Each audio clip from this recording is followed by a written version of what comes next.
Bienvenue dans 10 minutes, le podcast des Français dans le monde pour aider tous ceux qui se préparent ou qui vivent de près ou de loin la mobilité internationale. Je suis Gauthier Saïs et j'ai le plaisir de passer 10 minutes avec Mathias Lambert, direction Boston. 10 minutes. 10 minutes. Le podcast des Français dans le monde. Nous partons aux US à retrouver notre invité Mathias est chercheur, il est à Boston, réputé pour ses universités, dont l'une des plus célèbres, Harvard. On va donc en parler. Bonjour, bienvenue Mathias. Bonjour, merci. Je salue les équipes du Petit Journal qui nous a mis en relation. Tu viens de sortir un livre qui s'appelle Le combat d'une vie.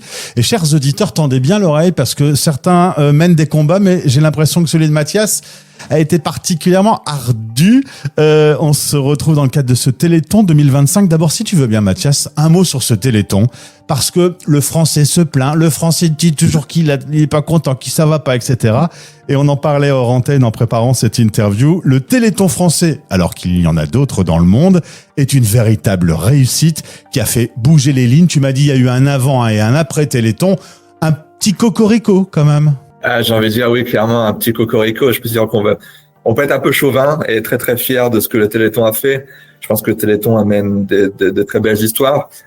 Qui vraiment aide les patients. Le but c'est de créer des médicaments qui puissent aider le plus de monde possible pour des maladies qui sont très très rares. Et je pense que le Téléthon français est peut-être le seul Téléthon au monde à avoir créé ces instituts de recherche et ces instituts médicaux à but non lucratif qui est vraiment au service du patient et du patient uniquement. Alors, 39 ans de Téléthon, ça a fait bouger les lignes. Aujourd'hui, même certaines maladies sont sur le point d'être guéries. Tu me parlais de la maladie Duchenne, par exemple? Oui, la myopathie Duchenne. Là, je pense qu'on est dans un grand moment en ce moment, justement, avec la myopathie Duchenne, où il y a plusieurs traitements, des essais cliniques qui sont en cours partout dans le monde, dont celui mené par le Téléthon, et qui montre vraiment des résultats très, très probants avec vraiment on ralentit et presque, j'ai envie de dire, on stoppe la myopathie Duchenne, qui est quand même une myopathie qui est très, très, très, très sévère. C'est-à-dire que les patients, malheureusement, décèdent vers l'âge de 30 ans de cette maladie avec beaucoup de complications avant. Et donc là, on essaie vraiment de mettre un coup d'arrêt à cette myopathie et c'est ce que le Téléthon est en train de faire aujourd'hui. Alors, participons à ce Téléthon, mais avant, revenons sur ton parcours.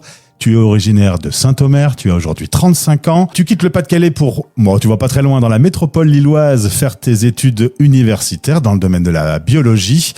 Et puis, tu vas découvrir au fur et à mesure, avec les années, qu'une maladie s'installe chez toi, une maladie génétique. Alors, faut dire qu'il y en a beaucoup des différentes, il y en a plus de 300, tu me disais. Et le comble, chers auditeurs, c'est que c'est Mathias qui va lui-même trouver son propre gène. C'est incroyable ce parcours. Oui, non, j'ai envie de dire c'est un peu peut-être le destin ou le hasard qui m'a mené là.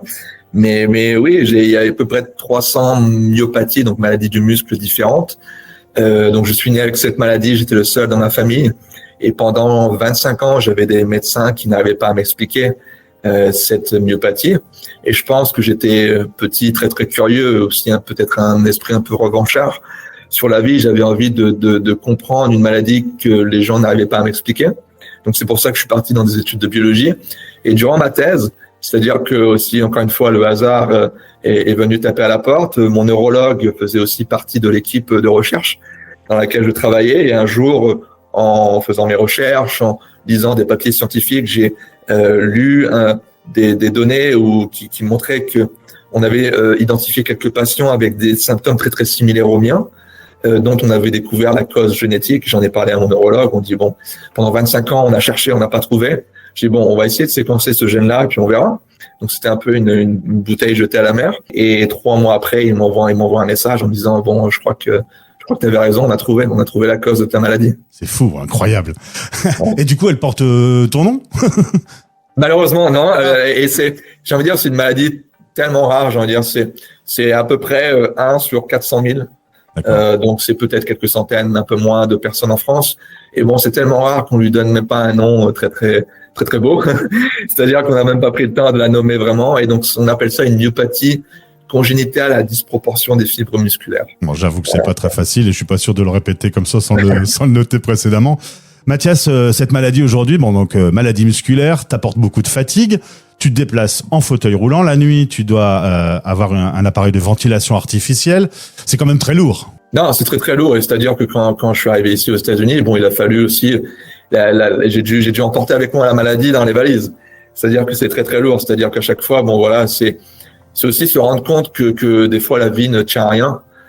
Et pour vous dire, bon, moi, la vie tient à un fil électrique chaque nuit, clairement. Donc non, c'est la réalité des choses. Alors tu vas décider à la fin de tes études d'aller sur un territoire anglophone, puisque tu le rappelles que la langue de la science, c'est l'anglais.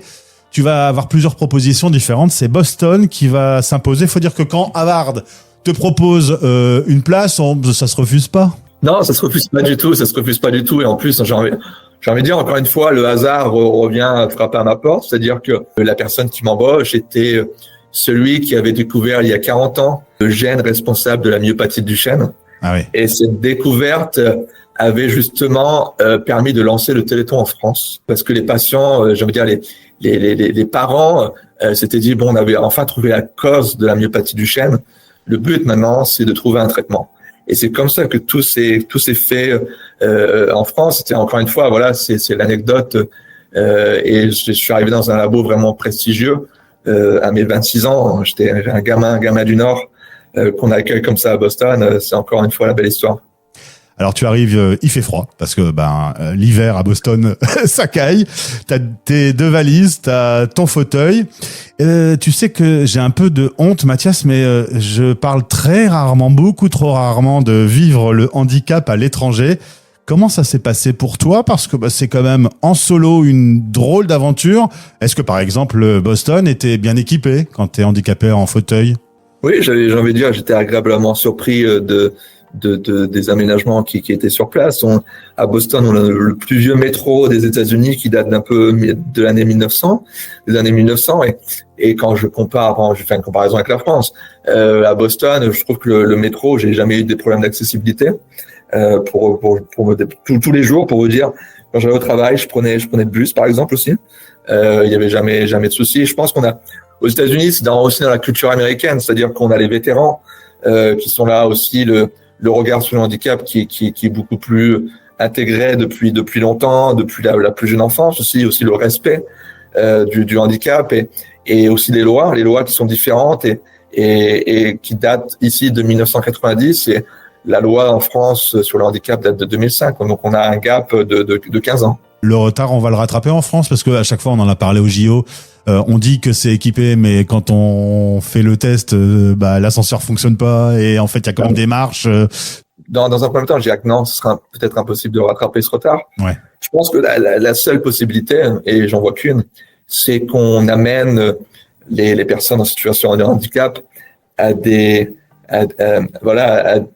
décisions, c'est-à-dire que ces gens-là puissent décider et puissent être amenés à représenter aussi les gens. Donc j'appelle la politique, c'est-à-dire qu'il y a plus de personnes en situation de handicap en politique à ceux qui nous gouvernent. Ouais. Je pense que les choses changeront beaucoup plus vite. Il faut te porter candidat, Mathias. Ah, pourquoi pas? On dit jamais non, encore une fois. Hein. Moi, je suis toujours là pour les challenges. Je vois ça. Il y a 2 ans, tu te dis, il faut que j'écrive un livre. Il faut que je partage mon expérience. Il faut que je mène le combat pour les autres. Et en préparant l'interview, tu m'as dit quand même une phrase de taré. Hein. Tu m'as dit, moi, je m'estime chanceux. Oui, j'ai extrêmement de chance. C'est-à-dire que j'ai eu la chance d'être inclus à l'école, d'avoir une éducation, d'avoir pu trouver un travail, d'être intégré dans mon travail et d'être reconnu en tant que chercheur. J'ai beaucoup travaillé pour ça. C'est aussi une lutte de chaque jour, notamment ma maman qui s'est démenée pour que je puisse vivre une vie comme j'ai envie de dire les autres. Et malheureusement aujourd'hui, tous les enfants en situation de handicap n'ont pas accès à l'école, n'ont pas accès à l'éducation pour la seule raison qu'ils sont handicapés et que l'école n'est pas aménagée pour eux. Je suis d'accord. Et c'est la même chose pour le travail, l'embauche dans les entreprises, etc. Et donc, je pense, moi, le message que je veux donner, c'est que ça a marché pour moi.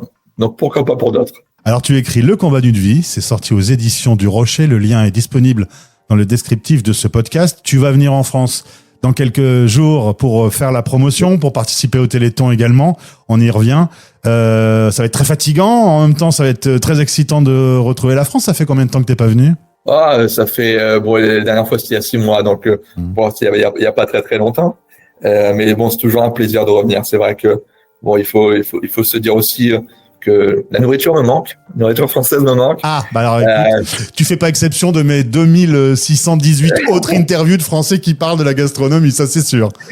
Et donc, non, c'est toujours un plaisir. Et encore une fois, c'est pour véhiculer un très bon message et que ce message puisse aider d'autres personnes qui justement n'ont pas cette chance, la chance que j'ai de pouvoir vivre mes rêves. Et je pense qu'il faut donner cette chance aux autres.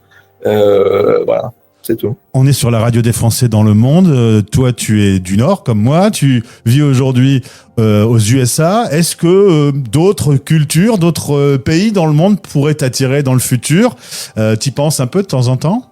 Oui, je me dis toujours pourquoi pas une autre aventure. Hein. Voilà, j'ai fait le grand pas il y a maintenant quasiment 10 ans d'aller aux États-Unis. Pourquoi pas un autre? Mais bon, je pense que voilà, aujourd'hui. Je suis bien installé aux États-Unis. J'ai une fiancée aux États-Unis. Voilà, j'ai fait ma vie, j'ai mon travail.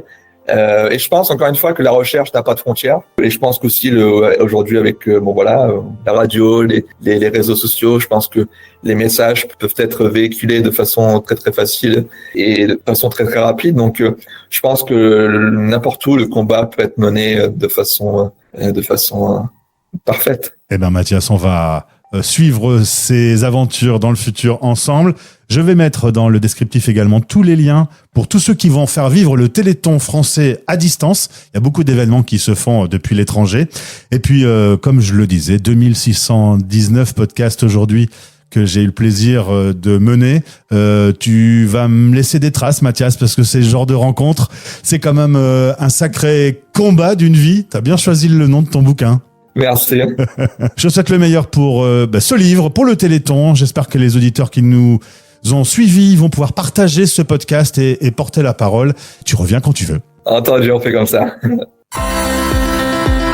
Vos podcasts sur la mobilité internationale sont sur fdlm.fr Français dans le monde et sur YouTube en cherchant Français dans le monde.